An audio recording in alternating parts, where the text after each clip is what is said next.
There's beyond the classroom content.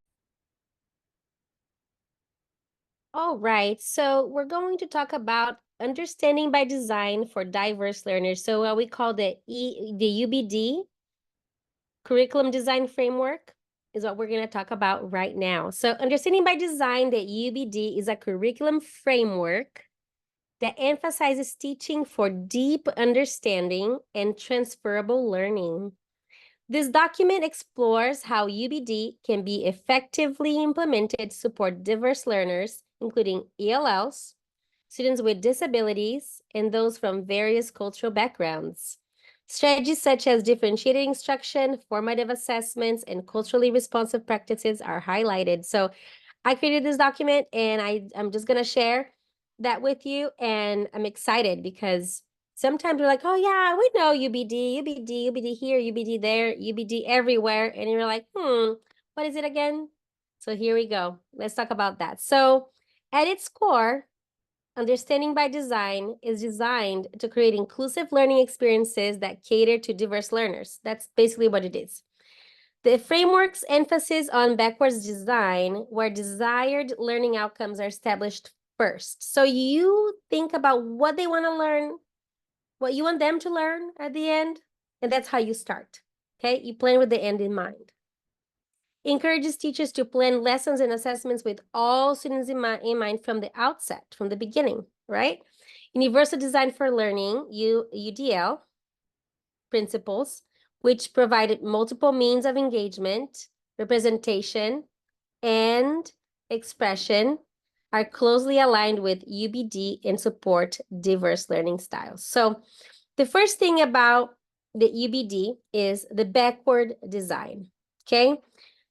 First, you're going to identify the desired results first. What do you want students to learn? Teachers can design instruction and assessments that are accessible and meaningful for all learners. So think about what they're going to learn at the very end. So let's pretend I'm going to make a connection here. Students are learning to drive a car. So with that in mind, how can you assess if they learn to drive a car at the very end, right? What are the assessments at the very end that I have to have in place so I know they learn to drive a car? 2, differentiated instruction. UBD encourages the use of varied teaching methods, materials, and assessments to meet the unique needs of each student. I love this.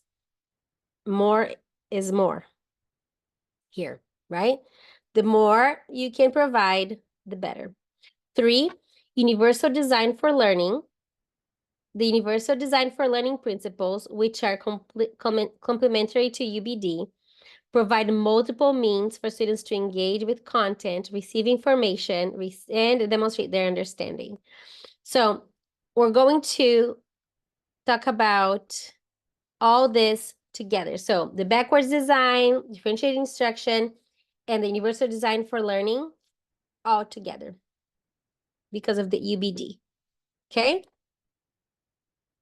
And UBD means understanding by design. You're like, wow, so many acronyms. Gets easy, okay? So how are we going to support ELLs, English language learners, in this process?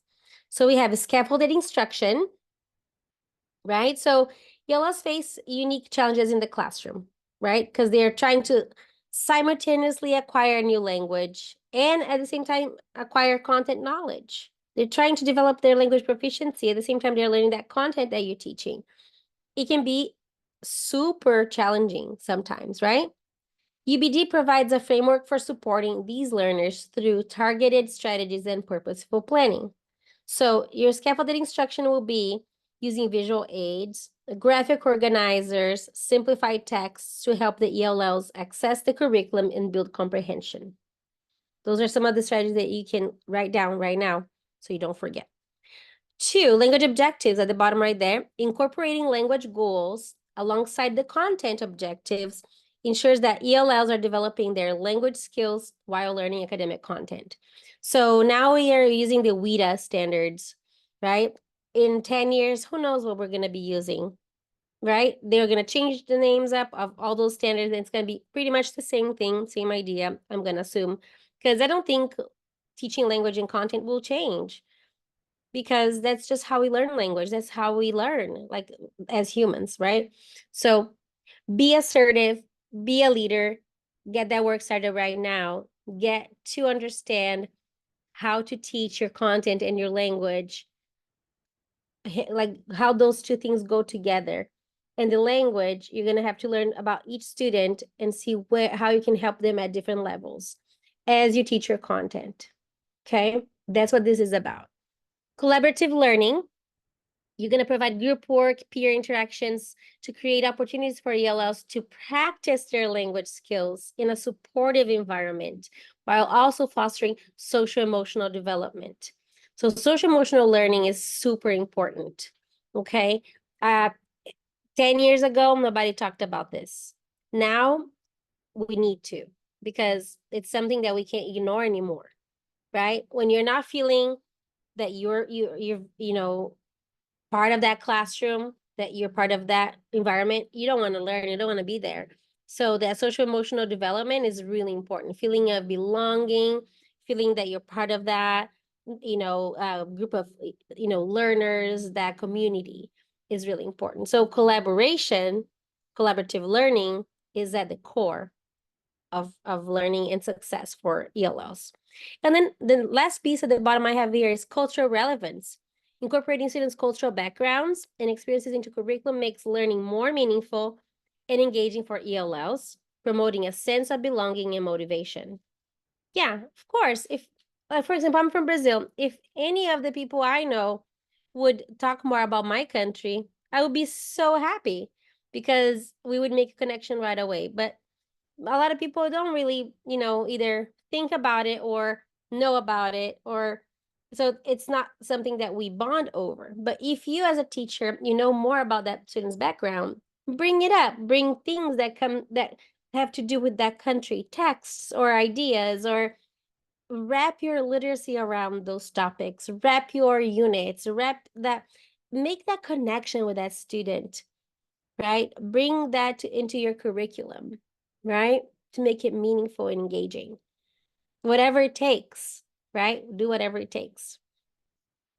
Now, inclusive planning for students with disabilities. So you must think about your accommodations and modifications when you are planning your unit, okay?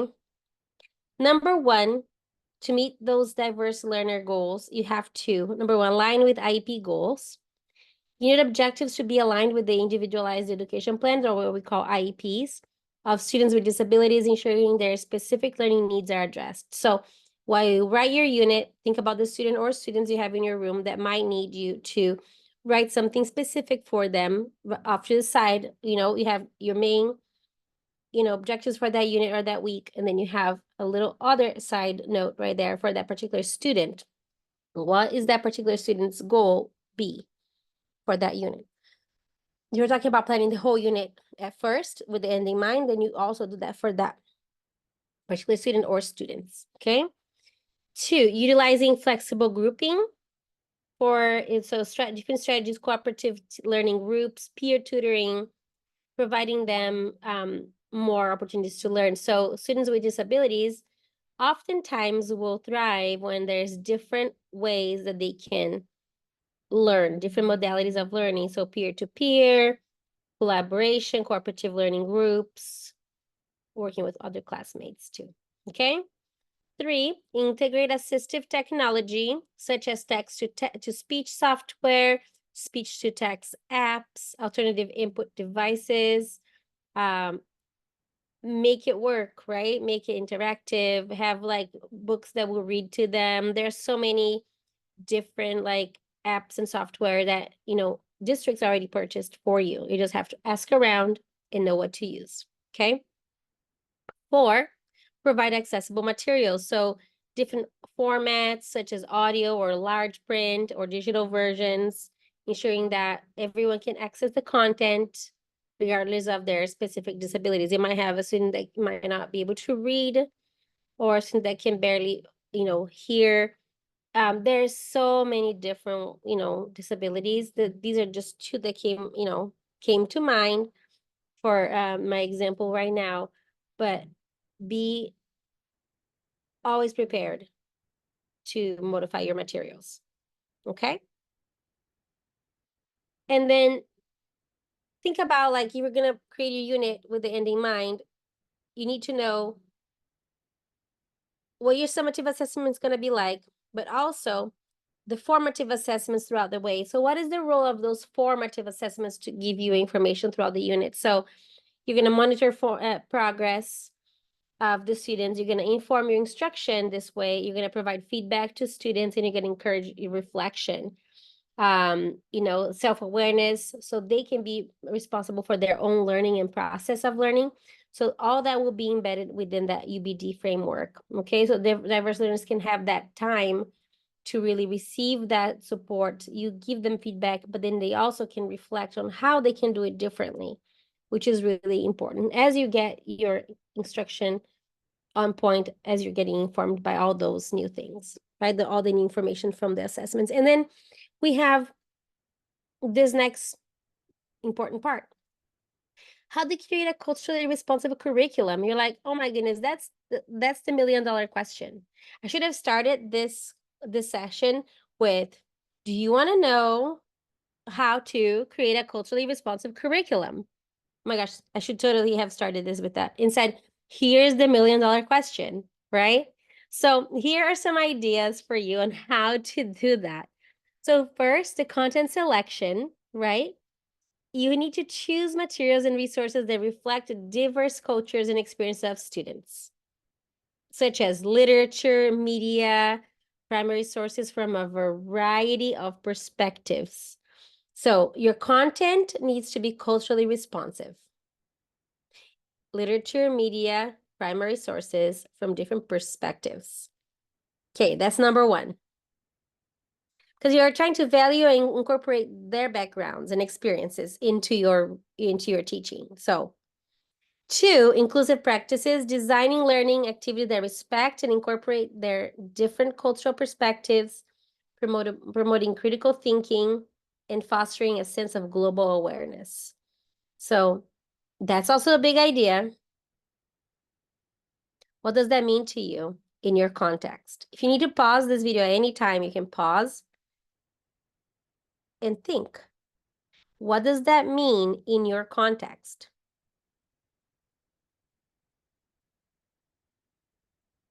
What does designing learning activities that respect and incorporate different cultural perspectives mean?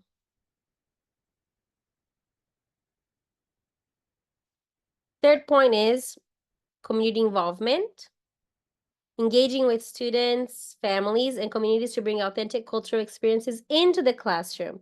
Don't just assume that everybody's going to be celebrating Christmas, for example, right? Not everybody in the world celebrates Christmas. So that's just a simple example, very shallow, by the way, just an example. How can you do it differently? The idea is that you create a bridge between home and school cultures. You got to know the cultures that you're serving. Engage with the students, families, and communities to bring authentic cultural experiences. That's how you create a culturally responsive curriculum.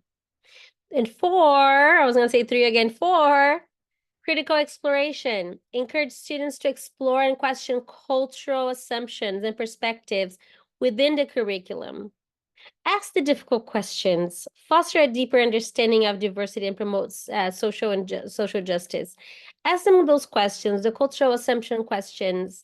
Ask about their identity. Explore those questions, okay? Bring in the social justice topics in education. Like, talk about respect, bullying, talk about, belonging, talk about cultural differences, talk about fairness, talk about all those big topics, and talk about immigration, talk about housing, talk about, family. The word family is such a big word. what does, being a part of a family means something to me, and it means something else to you. I am sure of it. My feelings about having a family and seeing my family and you in your family, everybody has a different way to go about it, right? So, critical exploration, that's important. Understanding by design brings this whole new way of thinking. By the way, GLAD units, the guided language acquisition design, will bring the culturally responsive curriculum to life, because you have to think about the end in mind. Start with the end in mind. So you always create the unit from the end to the beginning. And so think about all those things that I just talked about.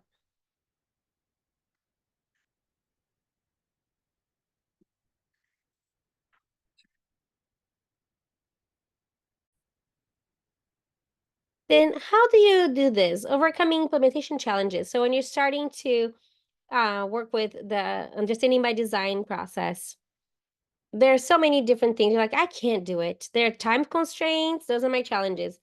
Resource availability, I don't have that. I don't have resources.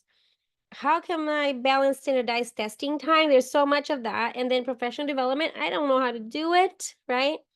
So here's some ideas for you on how to overcome those challenges, right? So collaborating with colleagues to share resources and lesson plans, prioritize essential components of the understanding by design implementation.